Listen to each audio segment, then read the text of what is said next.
Bom dia, o professor Francisco José de Almeida, da disciplina Introdução ao Método de Elementos Finitos. Nós vamos discutir decisões preliminares mais profundamente nesse capítulo. Bom, decisões preliminares, como já foi colocado, são realizadas antes de eu sentar no computador. É preliminar, vem antes. O objetivo é eu ser eficiente no uso do recurso computacional, que é caro. O computador, para elementos finitos, é um computador bom, então é caro, o software não é barato. Então eu vou otimizar o tempo de uso desses recursos, porque eles são compartilhados via de regra nas empresas. Eu não tenho uma máquina para cada um, não nesse tipo. Pode ser uma máquina na sala, na mesa de cada um, uma máquina para fazer outras atividades, acesso à internet, relatórios e assim por diante. Mas, análise de elementos finitos, só o computador tem que ser um pouco mais de maior desempenho, então ele é mais caro. Então, possivelmente eu terei um ou dois ou três computadores específicos para elementos finitos que são compartilhados por todos os engenheiros da área, por exemplo. Bom, o que eu vou tomar de decisão? Quais são as decisões que eu vou tomar nessa etapa da minha análise, que é antes de sentar no computador? Qual tipo de análise eu vou fazer? Análise estrutural, térmica, de fluxo, eletromagnética, de campo acoplado? Se for estrutural, é estática, é dinâmica, é linear, não linear, é transiente. Por que isso? Porque cada tipo de análise requer um tipo de dados e informação. Por exemplo, análise estrutural estática. Eu preciso das cargas, do modo da cidade, do coeficiente Poisson, do material. Se for uma análise estrutural dinâmica, eu preciso da constante de rigidez do material, da constante de amortecimento do material, das massas envolvidas, são informações diferentes. E eu preciso saber qual é o tipo de análise para saber atrás do que eu vou. Eu vou atrás da massa ou eu vou atrás da força? Eu preciso saber o que eu preciso para poder correr atrás do que eu preciso. Se for análise térmica, por exemplo, eu preciso das dimensões, da distância entre os pontos considerados, das constantes de transmissão de calor, das temperaturas envolvidas, quer dizer, são outros dados em função do tipo de análise. Então eu defino qual é o tipo de análise e aí eu corro atrás dos dados, levanto os dados que eu preciso para aquele tipo de análise. Tudo isso antes de sentar no computador, em decisões preliminares. Bom, o que eu vou modelar? Qual é o nível de detalhe que eu vou utilizar no meu modelo? Eu vou colocar tudo canto vivo que facilita, eu vou colocar toda a peça com raios de concordância, todos os furinhos eu vou modelar ou alguns eu vou desconsiderar? Todos os detalhes, qual o nível de detalhes que eu vou fazer o meu modelo? Quanto maior o nível de detalhes, logicamente mais próximo da realidade é o resultado que o software vai me dar, que o método vai me dar. Porém, quanto maior o nível de detalhes, mais demorado é tanto a minha modelagem quanto a minha análise. Então, eu preciso chegar no meio termo, que tem um nível de detalhe suficiente, mas também que não fique exagerado para demorar demais a resposta, que aí fica contraproducente. Além disso, ocorre, muitas vezes, não é difícil acontecer, ocorre em que a região de interesse da minha análise não é a região de tal detalhe. Então, fazer ou não detalhe não influencia em nada na resposta, porque a resposta tem outra parte do meu modelo. Então, se eu tiver naquele lugar lá um canto vivo ou não vai influenciar na resposta final, porque não é lá que eu quero a resposta final, é lá na outra ponta, por exemplo, no meu modelo. Então, eu preciso saber tudo isso antes de entrar no computador. Tomo todas essas decisões para depois executar depois na frente do computador. O que mais? Qual é o tipo de modelo que eu vou utilizar? Vai ser um modelo unidimensional, ou seja, linhas apenas, que é muito mais rápida a resposta. Por exemplo, aqui eu tenho uma peça tridimensional, um volume. Eu posso falar, vou fazer só uma parte, só a superfície dela, bidimensional, ou não, só o perfil dela, unidimensional. Vamos discutir modelagem no capítulo específico de modelagem. Vou usar um modelo plano, por exemplo, em vez de fazer sólido, só superfície. Quando que eu faço isso? Qual é a regra básica? Quando uma das dimensões é muito menor do que as outras duas, ou seja, a peça é fina, chapa. Quando é chapa, quando a peça é só chapa, por exemplo, eu faço ela com superfícies, né? Faço com modelo plano, modelo de superfície, porque a resposta, os cálculos são muito mais rápidos, né? E em último caso, um modelo tridimensional mesmo, modelo volumétrico. Mas esse é o último caso, por quê? Porque é o que gera mais elementos, portanto, que demora mais para ter a resposta. E como eu quero ser eficiente, eu vou procurar o menor tempo de resposta possível que atenda às minhas necessidades, logicamente. Bom, para agilizar o meu trabalho de modelagem e de execução, é muito comum eu lançar mão da simetria. Todos nós sabemos o que é simetria. Simetria é quando um lado é igual ao outro. Não é isso? O ser humano é simétrico. O lado direito dele é igual ao lado esquerdo. Aproximadamente, né? Quase igual. Muito bem. Quando eu uso simetria, eu não preciso fazer o modelo inteiro. Por exemplo, essa borboleta, eu modelo metade dela só. A hora que eu modelo metade dela, eu ganho tempo de modelagem e eu ganho tempo de execução, porque eu tenho metade dos nós, metade dos elementos. Portanto, é menos tempo de modelagem, menos tempo de execução, porque eu calculo muito menos nós, né?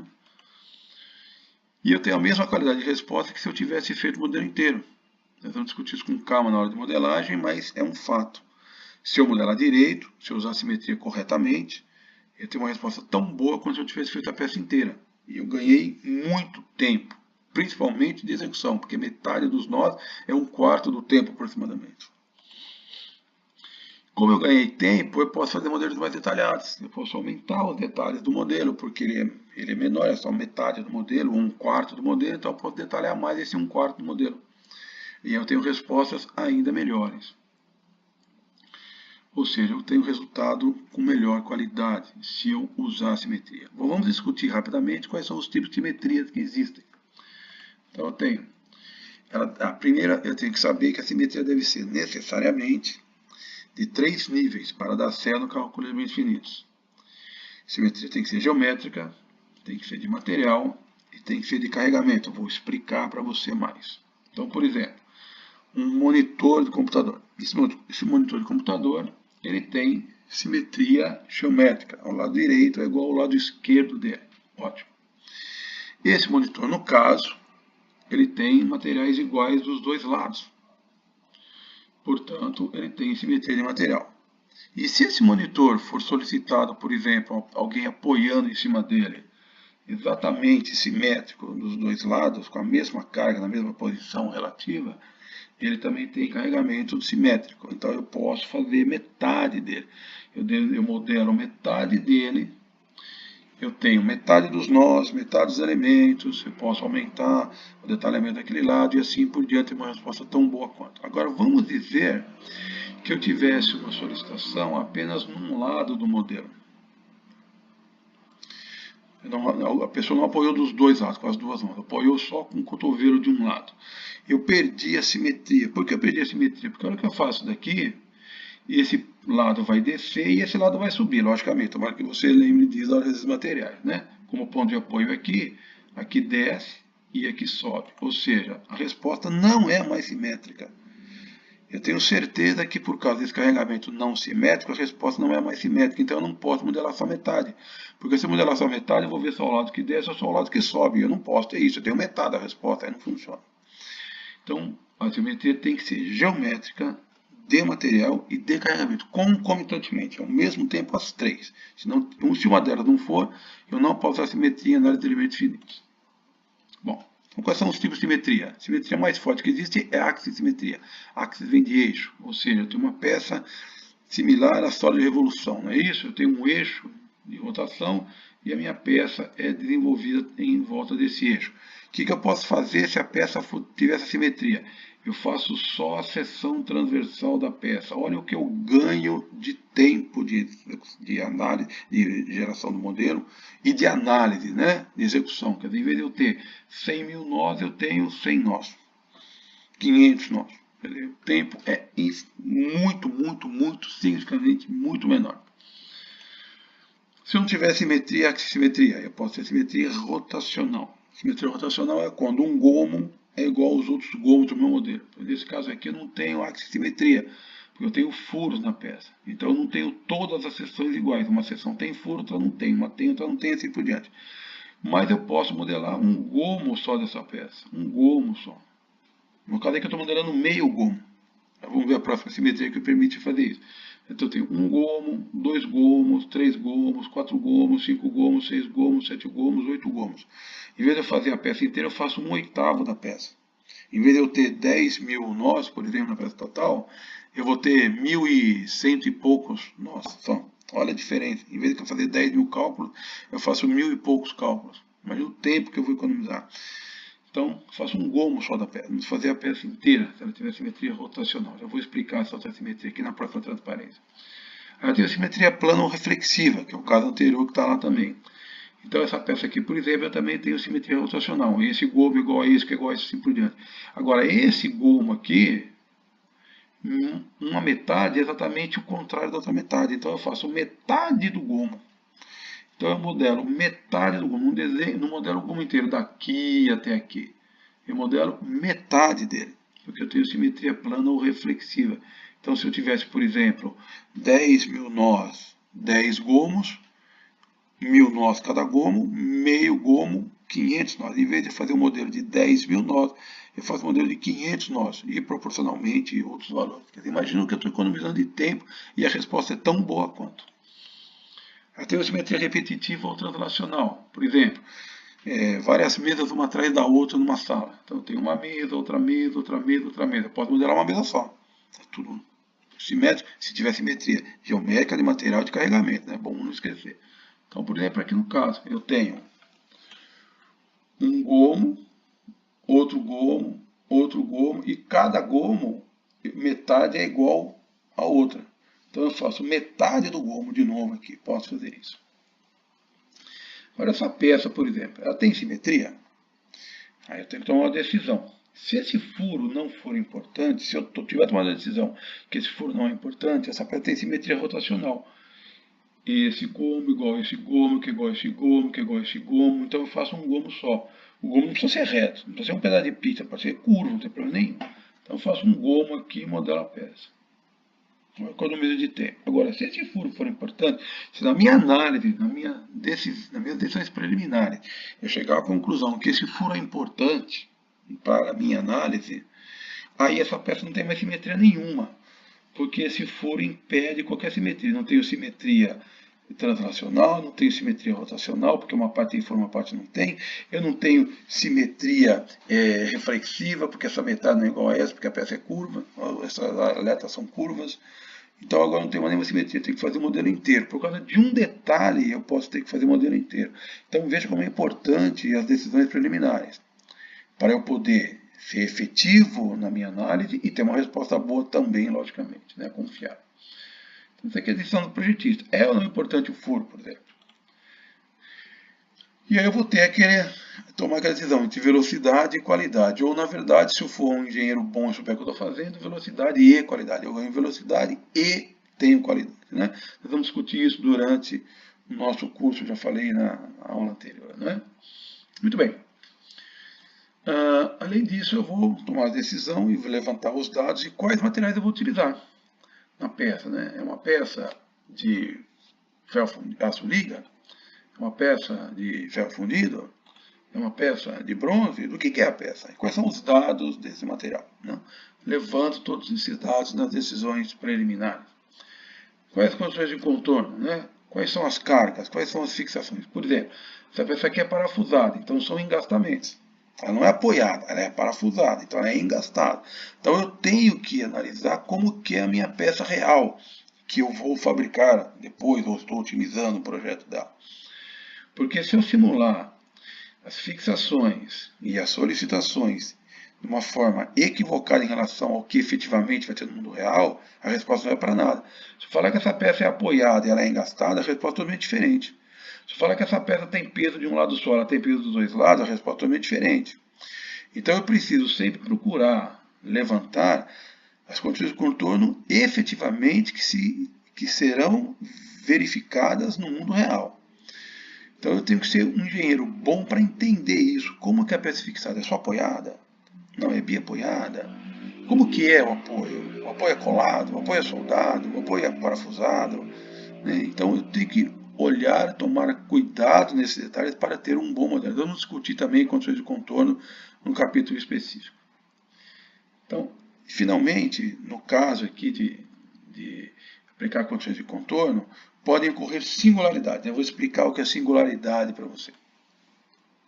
Singularidade é quando eu tenho um ponto da estrutura, uma região pequena da estrutura, com resultados muito diferentes do resto da estrutura. Por exemplo, tensão. A estrutura inteira, a tensão está entre 5 e 10 kg/força por metro quadrado. Uma região, a tensão foi para 1000. Isso é uma singularidade. Quer dizer, tem alguma coisa fora do padrão ali, né? Quer dizer, tudo é quase igual. De repente, num pontinho lá, uma região da peça tem uma tensão monstruosa, né? Quase imediatamente a tensão varia de um valor padrão, digamos assim, regular, para um valor totalmente diferente. Isso chama singularidade. Quando que ocorre uma singularidade? Quando eu tenho uma carga concentrada, quando eu tenho uma fixação concentrada, quando eu tenho uma forte reentrância na peça. Ou seja, sempre que eu tenho alguma concentração de tensão. Então, por exemplo, eu tenho uma carga concentrada, pode surgir uma singularidade nesse modelo. Ou seja, um ponto em que a tensão é muito alta. Por quê? Porque se a carga, só para você entender, se a carga é concentrada ou a fixação é concentrada, ou seja, a reação no apoio também é concentrada, o que acontece? Tensão é força sobre área. Se a área é praticamente zero, porque a carga é concentrada, a área de aplicação da carga é praticamente zero, se você fizer a conta aqui, qualquer coisa sobre zero dá infinito, ou seja, dá uma tensão monstruosa no ponto. Então isso é uma singularidade. Que fique claro, peças reais não apresentam singularidade. Singularidade é um erro de projeto, é um erro de análise. Vamos discutir já mais um pouquinho isso aí. Mas é um erro de análise, porque não existem cargas pontuais no mundo, não existem cargas concentradas no mundo. Você fala, e se for uma agulha também tem área de contato, é pequena, mas tem. Não é uma carga pontual, porque ponto por definição tem área zero, né? Isso aprendeu lá na aula de geometria, lá no colégio. Lá, tá? Também não existem cantos vivos em peças reais. Por quê? Porque é impossível fabricar uma peça com um canto vivo. Algum raiozinho de concordância vai ter, pelo menos a ferramenta que torneou aquilo lá. A ponta da ferramenta vai deixar um raiozinho lá. Então, é um equívoco de modelagem. Eu modelar cantos vivos, eu modelar cargas concentradas é um equívoco. Mas eu já disse que, por exemplo, no caso de modelagem de cantos vivos, pode ser mais rápido, né? Posso gerar uma singularidade, mas como a região de interesse está longe desse canto vivo, como eu já disse no tratamento anterior, eu posso não me preocupar. Vou discutir mais um pouquinho isso aí daqui a pouco. Muito bem, ótimo. Então, por exemplo, eu tenho uma carga concentrada numa peça. Se eu tiver uma estrutura unidimensional, em que eu tenho, por exemplo, o elemento, nós, elemento, nós, elemento, nó, elemento, nó, aí eu vou aplicar a carga no nó e aí não tem problema, é uma carga concentrada mesmo, porque eu só posso aplicar cargas e fixações nos nós, né? Método de elementos finitos só faz o cálculo nos nós, nós já falamos isso superficialmente lá no começo da disciplina. Vamos discutir com mais calma quando falarmos das condições de contorno e de análise, vamos falar disso nos outros capítulos. Mas então, se for o modelo unidimensional, tudo bem, né? Porque só posso aplicar a carga no nó mesmo, né? Então, nó ou key point. Key point seria um ponto do modelo sólido. Agora, em modelos sólidos de placas, né, modelos volumétricos ou modelos de superfície, aplicar uma carga pontual ou uma carga concentrada vai gerar singularidade. Porque eu vou ter a carga num único nó e vai acontecer aquilo que eu mostrei na transferência anterior. Como a área é teoricamente zero, a tensão dá teoricamente infinita. Não chega a ser infinita no programa, ele para uma hora de fazer o cálculo, mas dá uma tensão muito grande aqui, né? E isso é um equívoco de modelagem, né? Então, por exemplo, aquele modelo, eu fiz análise e eu estou vendo o resultado. Dá para ver aqui que tem uma peça inteira azul quase, ou seja, uma tensão baixa. E só naquele pontinho lá onde está aplicada a carga, tudo vermelho, que quer dizer tensão maior. Nós vamos ver no pós-processamento isso. Então, uma tensão monstruosa aqui, quer dizer, Daqui para cá a tensão variou demais e muito rapidamente, né? Aqui a tensão é bem pequenininha, de repente a tensão é monstruosa, por exemplo, 24.000 libras por polegada quadrada, né? Que é um valor muito grande em relação ao resto da peça. Está na cara que isso aqui é uma singularidade, foi gerada pela carga concentrada. Então o que eu faço, por exemplo? Eu apago, eu escondo os elementos, os nós dessa região. Apaguei ele daqui. O que acontece? O software para mim agora, ó, a tensão máxima agora é aqui. Se você verificar, aqui era 24.000 e tanto, aqui já é 12.000 e tanto. Porque aqui estava na cara que é uma singularidade, é um equívoco de análise. Aquela tensão não vai ocorrer no mundo real, porque no mundo real não há singularidade, a carga não é concentrada. Nem que eu ponha o dedo, eu tenho uma área de contato. Aí falou, ó, então agora a tensão máxima no modelo é aqui. Isso aqui também é uma singularidade. Por quê? Porque é devido à fixação da carga pontual aqui. Eu tenho uma reação no apoio pontual aqui concentrada. Então o que eu faço? Eu posso esconder também os elementos, os nós naquele canto. E aí o software fala para mim, ah, a tensão máxima é aqui então. E o valor agora é 7.000 e pouco. Olha a diferença. Era um valor enorme, 24.000. Foi para 12, agora foi para 8. Vamos arredondar. Se eu tivesse tomado a decisão em cima daqueles 24.000, imagina o tamanho que essa minha peça, a espessura que eu ia projetar essa peça. Muito maior. Se a tensão máxima é 8.000, a espessura pode ser muito menor. Por exemplo, se o problema for espessura, se o ponto de análise for a espessura. Olha o que eu teria errado de projeto se eu tivesse tomado a decisão em cima daquela singularidade.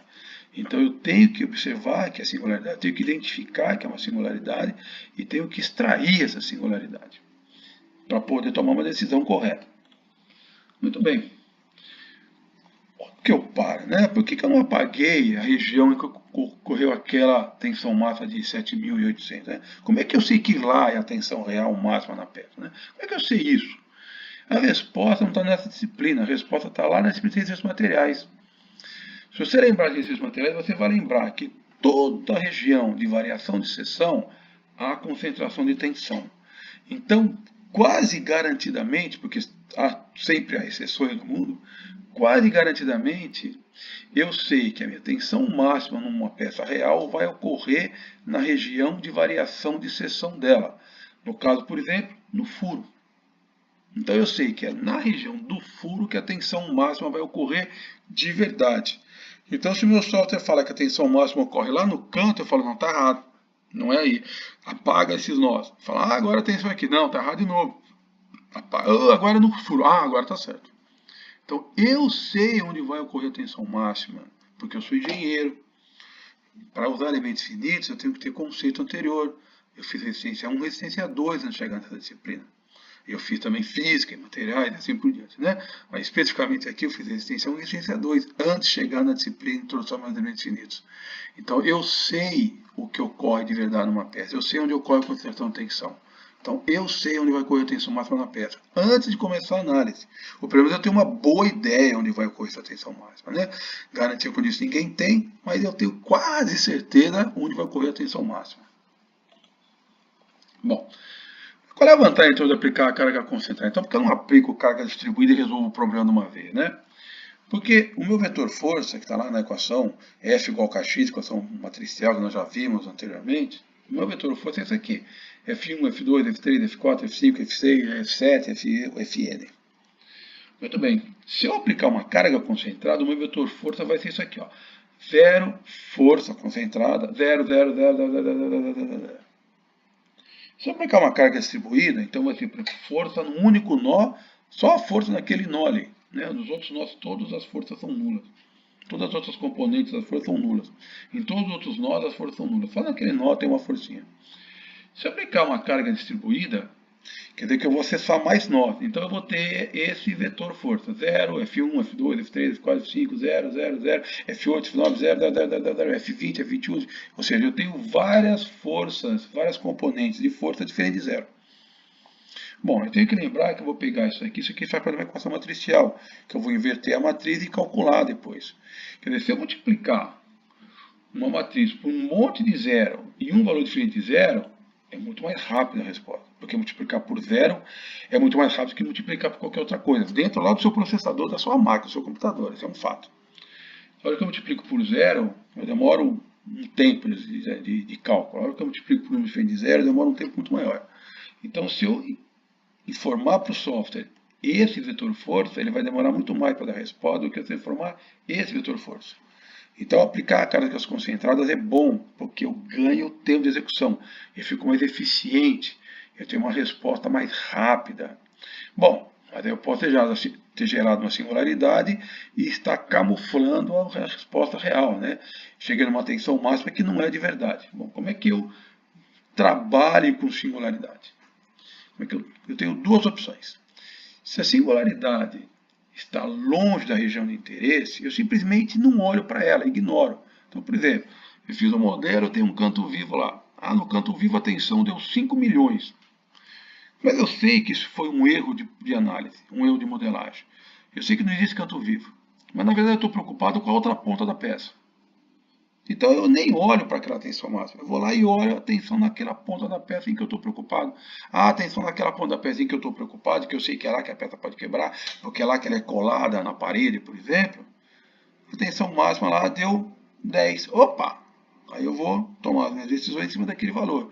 10 kg por metro quadrado. E não dos 5 milhões no outro lugar. Porque não me interessa outro lugar. Eu sei que é um equívoco. E eu não vou perder meu tempo corrigindo uma coisa que eu não preciso.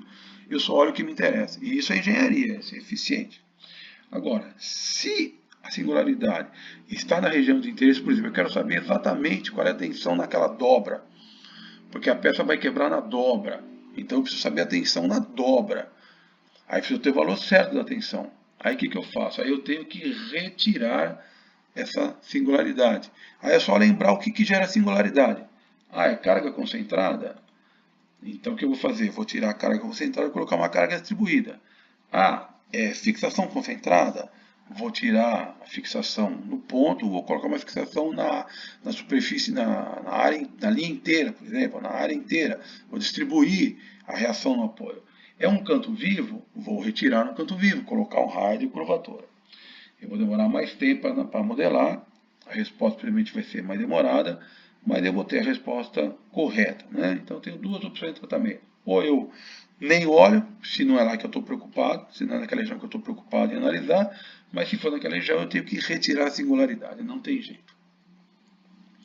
Bom, seguindo nas decisões preliminares, então eu vou definir o tipo do elemento que eu vou utilizar depois, quando estiver na frente do computador.